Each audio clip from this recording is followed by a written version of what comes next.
I want to bring in Congressman Adam Schiff, Democrat from California and a member of the Intelligence Committee. Good morning, Congressman. Good morning. You heard what Mike Rogers had to say. He said this is a direct threat to the United States, to our safety, to our security. Do you agree? And what should the administration do about this? I do agree that there's a direct threat here, that both in Syria and in Iraq, many of these foreign jihadis have a motivation to attack our homeland.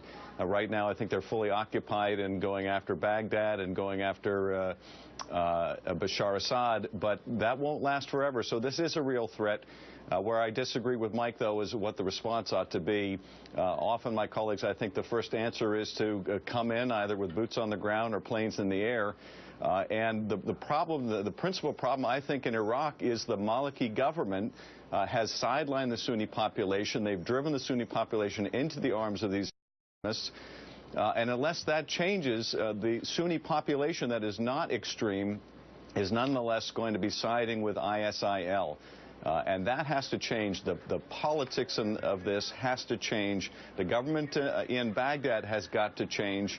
And I don't know that we have, without our troops on the ground there, the intelligence capability of determining, even if we had air support, where that air support ought to be utilized. Because the Iraqis on their own have been very heavy-handed in the use of air. And that may have alienated the population more than it has combated the militants there.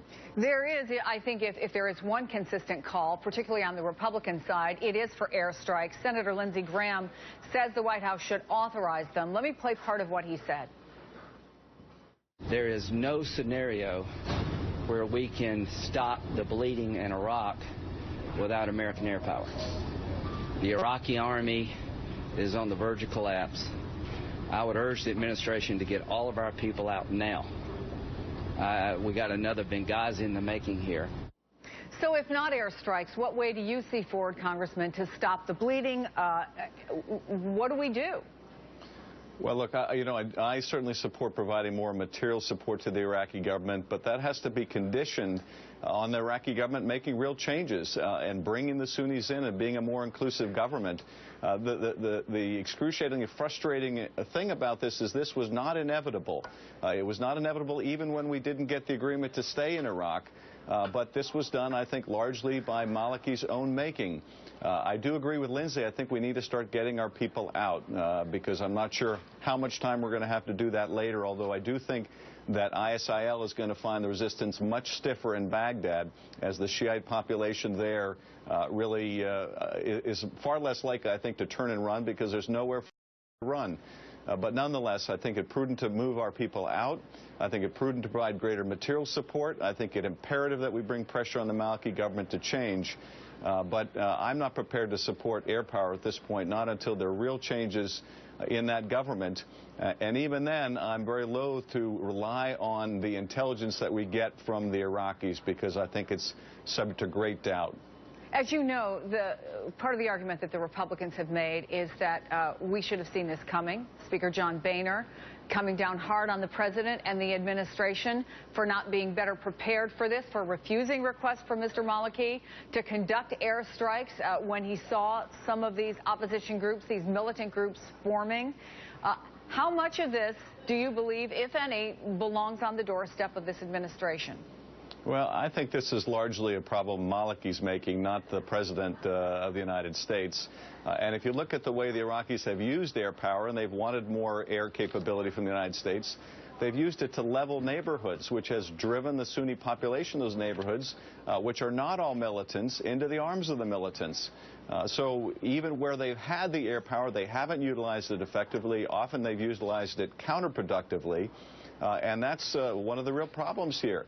And unless, the nature of this government changes, unless this becomes less a sectarian war in which the Sunnis are going to be driven to join the ranks of ISIL, then it doesn't matter how much military force we apply unless we're ready to put American boots back on the ground, which no one is prepared to do. Congressman, you're going to stay with us, but I also want to bring in MSNBC military analyst and retired Army Colonel Jack Jacobs, a Medal of Honor recipient. You know too well Iraq. You are fully aware of the situation on the ground right now. What are the real options for this administration? Do nothing, but I don't think the president is going to find that politically feasible. have to look like he's acting and doing something, which is why you heard John Kerry say what he said. Put boots on the ground.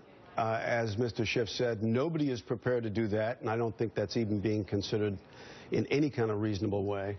And so what you're going to have are a few tactical airstrikes to try to solve a strategic problem. And in the end, that's not going to be enough to change the arc of the conversation and the action. We spent all these years, Jack, training the Iraqi military to be able to handle a situation like this. How did it all fall apart so quickly?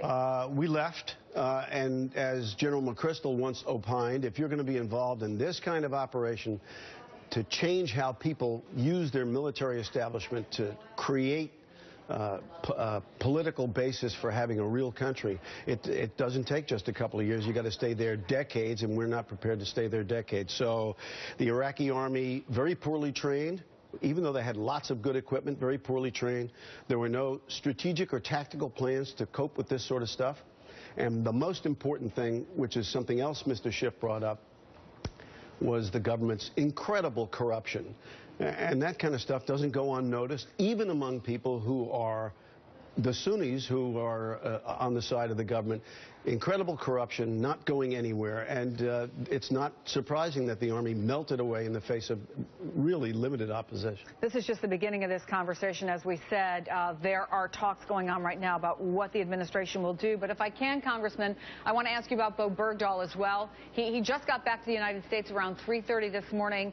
We've not confirmed independently that these pictures in this video are him. He's now at Brooke Army Medical Center, where his treatment's going to continue.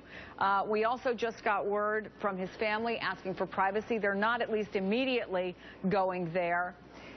You know all the controversy, Congressman, surrounding this release. What should happen to Bo Bergdahl now?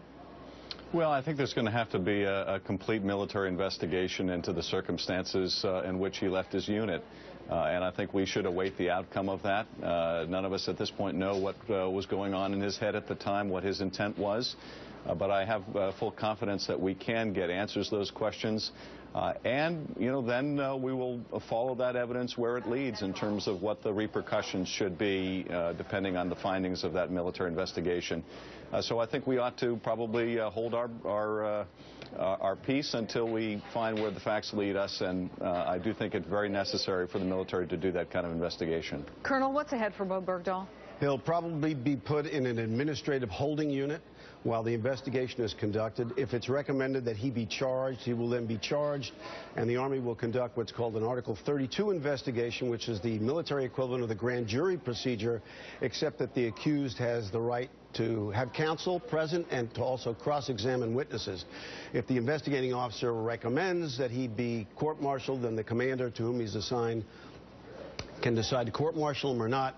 Ultimately, he'll be separated from the service, and the real question is not whether or not he's going to be found, get sent away to Leavenworth or something like that, but what kind of discharge will he receive? Will he receive an honorable discharge and all of the benefits that accrue to that? Hundreds of thousands of dollars in that case, yes, indeed. Right? Or is he going to get something under less than honorable conditions, and that'll be wholly a function of a court and the decision by the commander to accept the court's findings. Colonel Jack Jacobs, who, if I may say, just became a grandfather again yesterday. Yet again. Congratulations. First grandchild in 16 years. Congratulations to you, Colonel Jack.